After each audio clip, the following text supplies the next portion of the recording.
Дзень добры, панове! Ішоў гэта я ішоў да мястэчка Грозава, што знаходзіцца ў Капыльскім раёне Мінскай вобласці, Рэспубліка Беларусь. Кажуць, што калісьці даўным-даўно вось у гэтых мясцінах жыў вельмі хорошы шавец. І вось, кажуць, аднойчы не было ў яго нейкай працы, сядзеў ён дома, а па стале мухі поўзалі. Ён узяў цопалку, ты як цопне па гэтых мухах, дык адразу забіў аж 7 мух. А па некаторых чутках, па самых неверагодных, панове, чутках, забіў аж цэлых 8 мух. І вось ён узяў, пацапіў сабе пас, падпаразаўся ім і напісаў на пасе: адным ударам 7 забіваю. І пачаў хадзіць гэта па вёсцы, ды выхваляцца, ходзіць, О!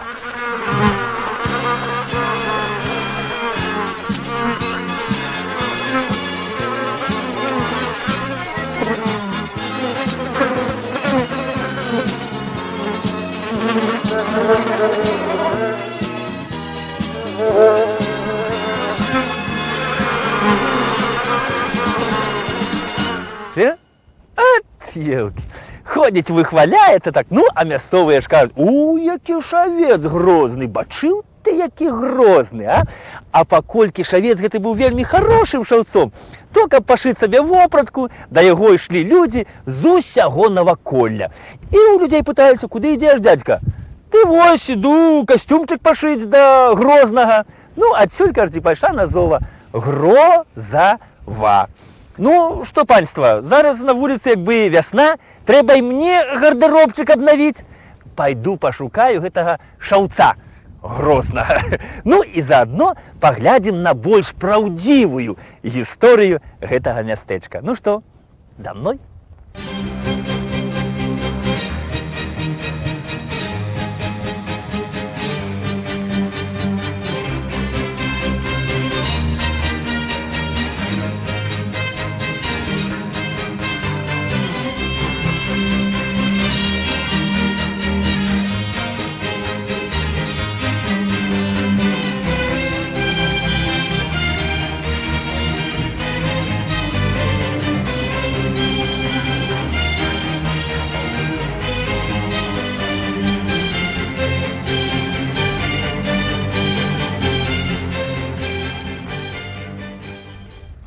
Упершыню ў летапісах Грозаў узгадваецца на пачатку 16 стагоддзя, і належаў ён тады князям Алелькавічам. Князі Алелькавічы карысталіся гербам пагоня. Заснавальнікам роду Алелькавічаў з'яўляецца сын князя кіеўскага Уладзіміра, якому пры хрышчэнні далі імя Александр. Але чамусьці ўсе яго з дзяцінства называлі Алелька, Алелька, Алелька, Алелька яго звалі, і калі ён вырас. І вот так гэта дзіцячая мянушка стала прозвішчам цэлай дынастыі. Першым, ну і апошнім уладаром Грозава з роду Алелькавічаў быў князь Юрый. Кажуць, гэты хлапец яшчэ ў дзяцінстве добра нюхнуў пораху. І ён ведаў, у якой руцэ трэба дзяржаць меч, а ў якой дзіду.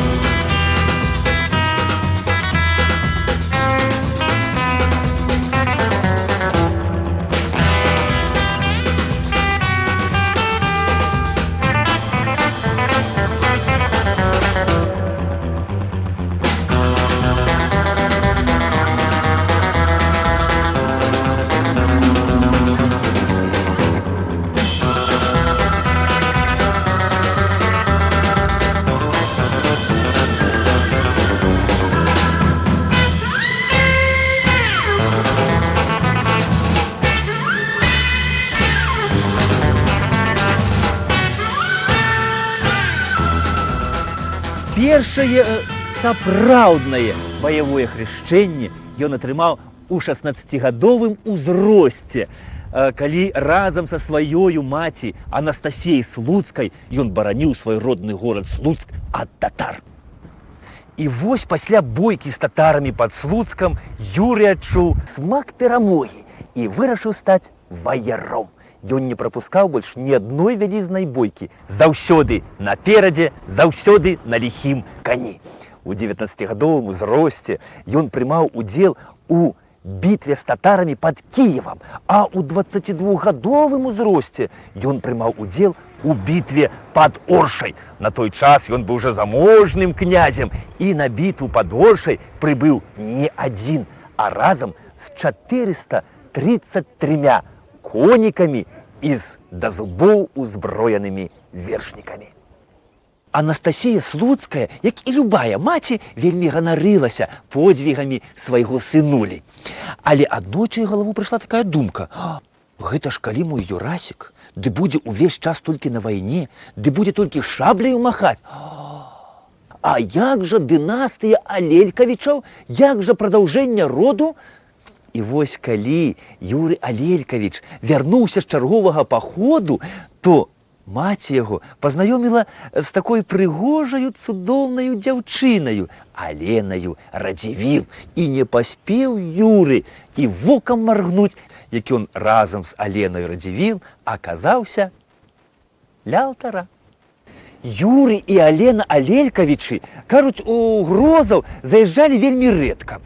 Аднак рэдка ды метка.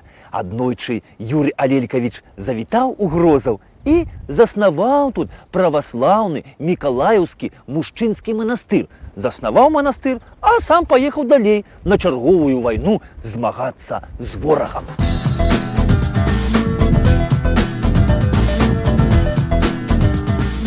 Паважанае гаспадарства, дуб, які знаходзіцца за маёю спіною, з'яўляецца помнікам прыроды, чаму і сведчыць вось гэтая шыльда. Мясцовыя жыхары вельмі ганарацца гэтым дубам і звязваюць з гэтым дубам такую вось цікавую гісторыю.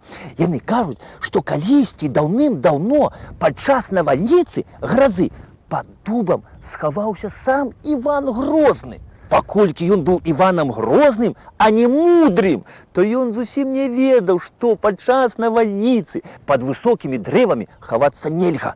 Вось маланка сюды бабахнула. Так давайте ж будзем мудрымі і не будзем падчас навальніцы хавацца пад высокімі дрэвамі, а пойдзем далей вывучаць гісторыю Грозава.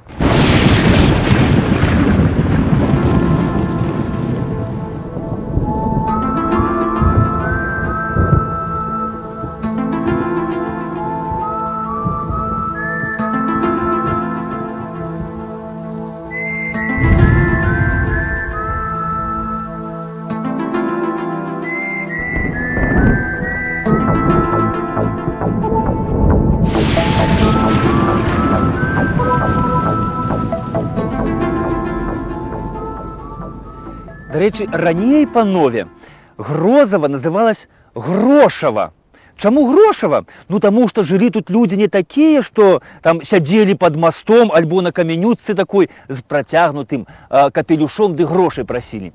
А таму, што людзі тут жылі вельмі заможныя, багатыя, якія мелі вельмі шмат грошай. І з навакольных вёсак людзі да іх ішлі, каб гэтых грошай пазычыць, ну, каб касцюмчык сабе замовіць. І калі пыталіся, куды ідзеш, то яны казалі: ну, грошай пазычыць, у Грошава іду. А вось калі Грошава увайшло ў склад расійскай імперіі і Кацярына II выдала загад аб тым, каб перапісаць усё насельніцтва, усе гарады і мястэчкі, то пры перапісу запісалі замест Грошава Грозава. Маўляў, гэтае мястэчка паходзіць ад нашых царей.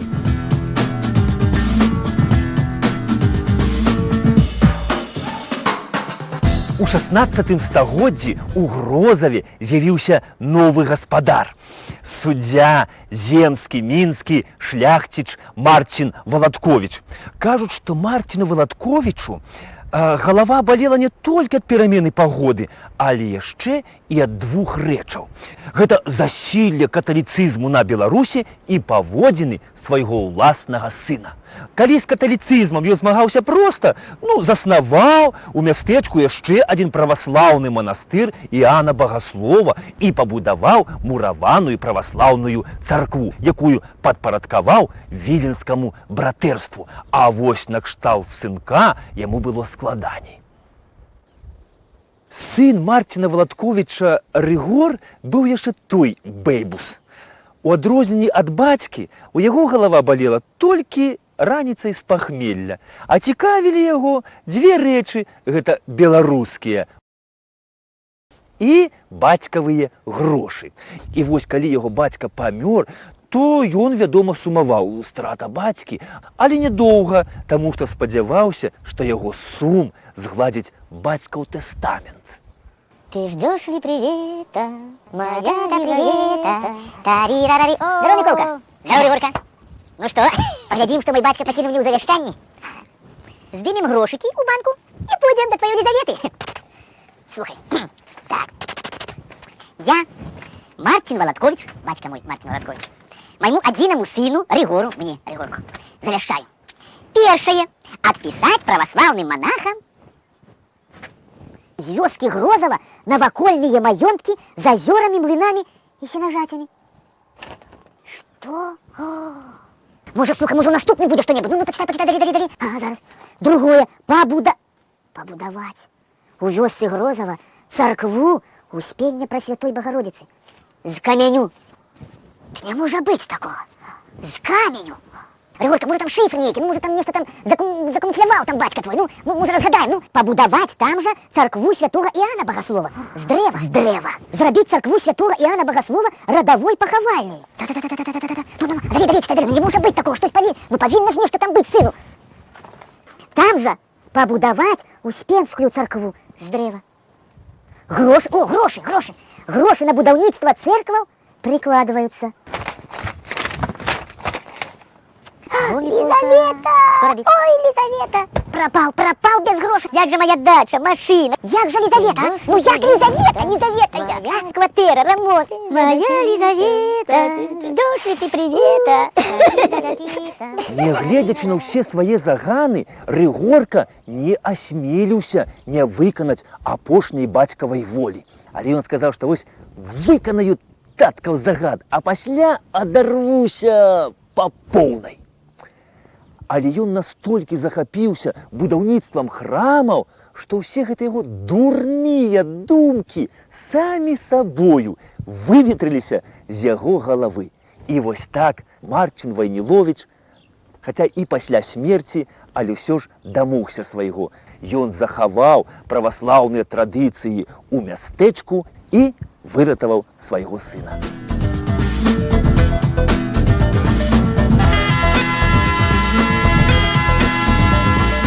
Самае сумнае, што ад шматлікіх праваслаўных манастыроў і цэркваў у Грозаве нічога не засталося. У 19 стагоддзі манастыры былі скасаваныя, а манахі пераведзены ў Слуцк. Ад старажытных праваслаўных цэркваў таксама нічого не засталося.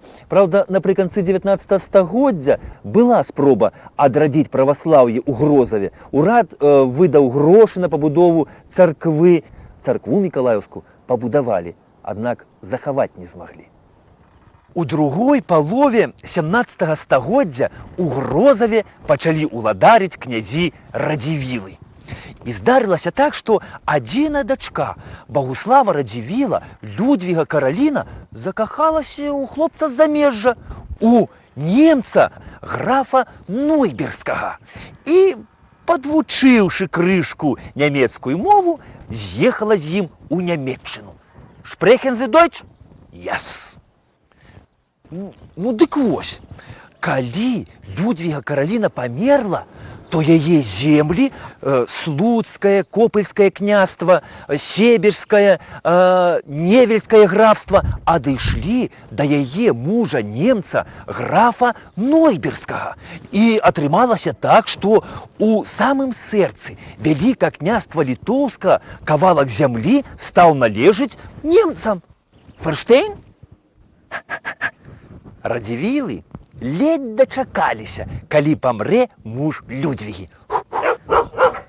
Шнеля, Я.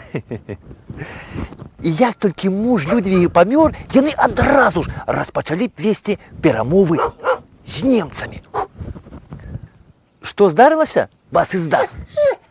Па самых шпіёнскіх чутках яны гэта пачалі рабіць дзеля таго, каб не дапусціць экспансію нямецкага тавару на Беларусь і гэтым абараніць мясцовую прамысловасць.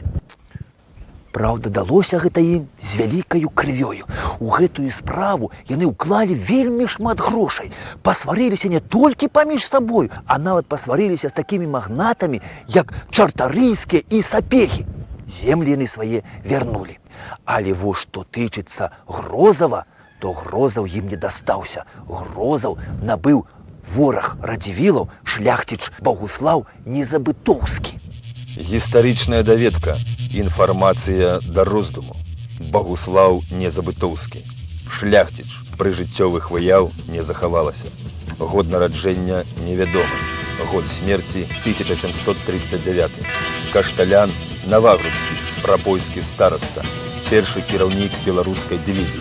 Адказваў за выбары паслоў на сойме Рэчы Паспалітай у 1736 годзе ў Воршы, Рэчыцы, Мазыры. Распрацоўваў план дзеяння па выбарах на Браслаўскім разам з Вышнявецкім і Віцебскім разам з Радзівіламі сейніках. Быў супраць вяртання Радзівілам нойбурскіх уладанняў. Быў пабрадзены шлюбам, меў сына. Смелы, рашучы, мэтанакіраваны. Па некаторых чутках сапраўдны змагар за справядлівасць. Вось гэты Грозаўскі палац быў тут пабудаваны ў 18 стагоддзі тагачаснымі уладарамі мястэчка шляхцічамі межаеўскімі. Ну, праўда, за сваё доўгае жыццё палац мяняў сваіх гаспадароў, ён часта перабудоўваўся, гарэў, зноў аднаўляўся.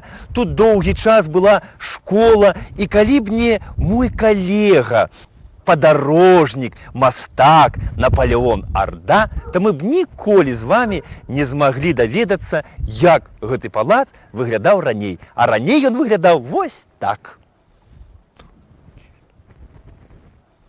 Выглядаў вось так.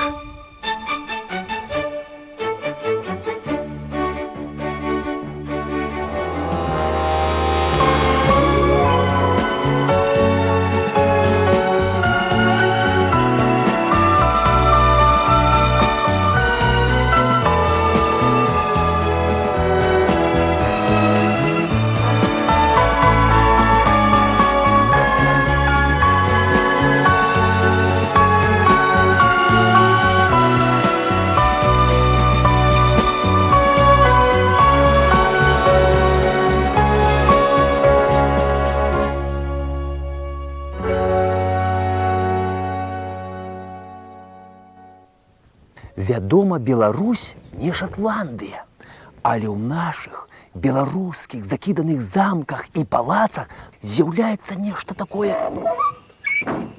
таямнічае і незразумелае. Адным словам, прывід. Грозаўскі палац не выключэнне. І вось што мне распавяла жывая сведка, мясцовая жыхарка, якая жыве побач з палацам. Спадарыня Кацярына. Кожнага палаца ёсць свае таямніцы. Грозаўскі палац таксама захоўвае ў сябе легенду. Пры будаўніцтве гэтага палаца князь прыказаў замураваць раба, які яго не паслухаўся. Прайшлі стагоддзі, але душа гэтага раба не знайшла спакою. Усё ходзіць па палацу. Калісьці ў гэтым палацы была школа. Моя мама рассказывала, што часта тухла святло. Бабуля моя рассказывала, што яна аднойчы бачыла тут нейкую белую здань, а мне часта чуюцца таямнічыя ціхія крокі.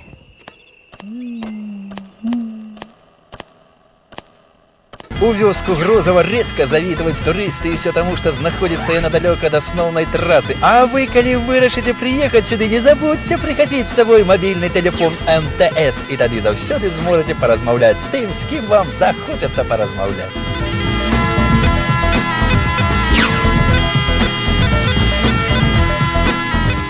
Вось гэты будынак, у якім зараз размяшчаецца сельскі дом культуры, быў пабудаваны ў 19 стагоддзі як касцёл у гонар зняцця з крыжа Збавіцеля. А такія неабходныя ў гэтай добрай справе грошыкі даў на будаўніцтва прыдварыцель слуцкага дваранства Міхал Барновіч. Першы раз касцёл зачынілі пасля паўстання Кастуся Каліноўска, але пасля зноў пачаў працаваць. Ён працаваў і ў гады ліхалецця, у 30-е гады, і падчас Другой сусветнай вайны. І толькі ў 1962 годзе вось сюды падагналі трактары, зруйнавалі агароджу, сарвалі званіцу, сарвалі крыжы, зруйнавалі вежы, а пасля, падрамантаваўшы пад свой густ, размясцілі тут праўленне калгасу.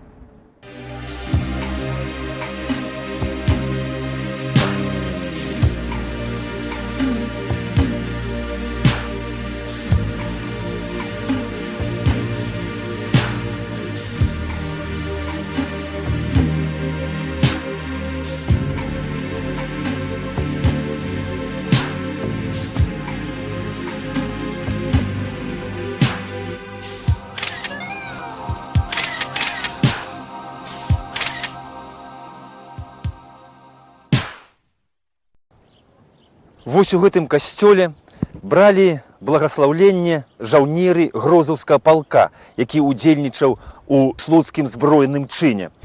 Пра старонку гэтай нашай з вамі гісторыі вядома не шмат, але, як кажуць, з песні слоў не выкінеш.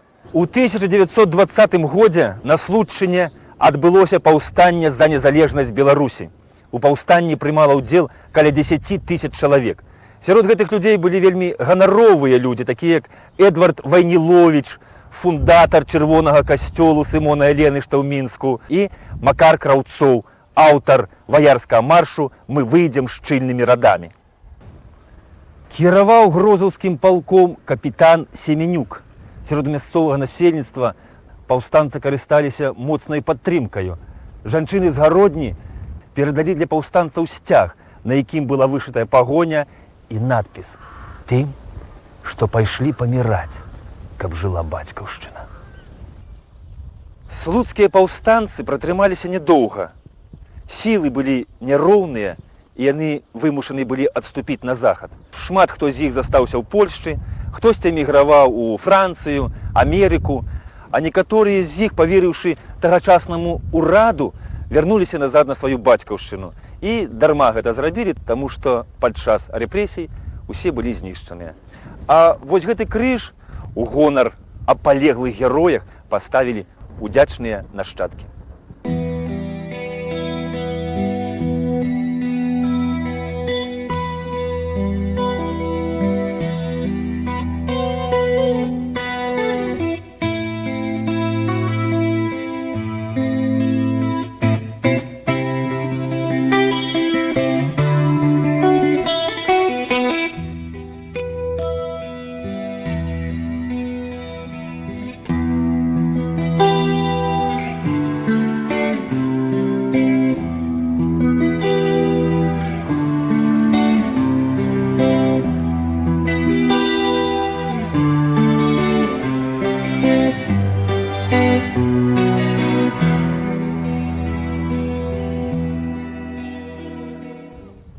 Тое мястэчка, куды накіроўваюся ў сваё наступнае падарожжа, калісьці належала праваслаўнаму манастыру, які заснавала грэцкая ігуменя.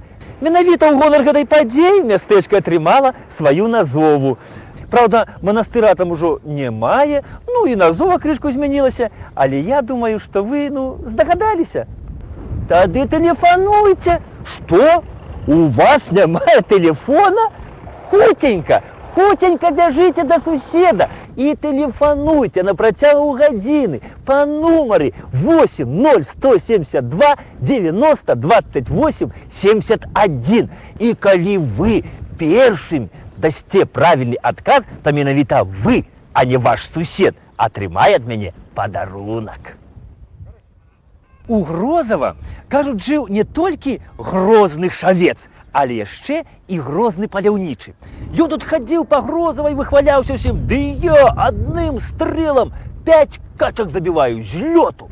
Ну і вось стаяў я нешта так з сябрамі паляўнічымі, тут, глядь, качка ляціць. Яны кажуць: «Ну, патрап хоць у адну!» Ён прыклаўся з ружа, кляц, а качка далей паляцела. Ён стаў тады: «Так, хлопцы, я это, ну, знаете, так это... Ды вы присутнічаеце пры цудзе! Мёртвая качка ляціць!» Ну, цяпер, панове, зразумелі, што самае галоўнае ў нашай справе – гэта правільная падача інфармацыі. Ну, мушу з вами развітацца, таму што яшчэ шмат мястэчак дзе не бываў, так што заўсёды ваш Юрай Жигамон. Да пабачэння!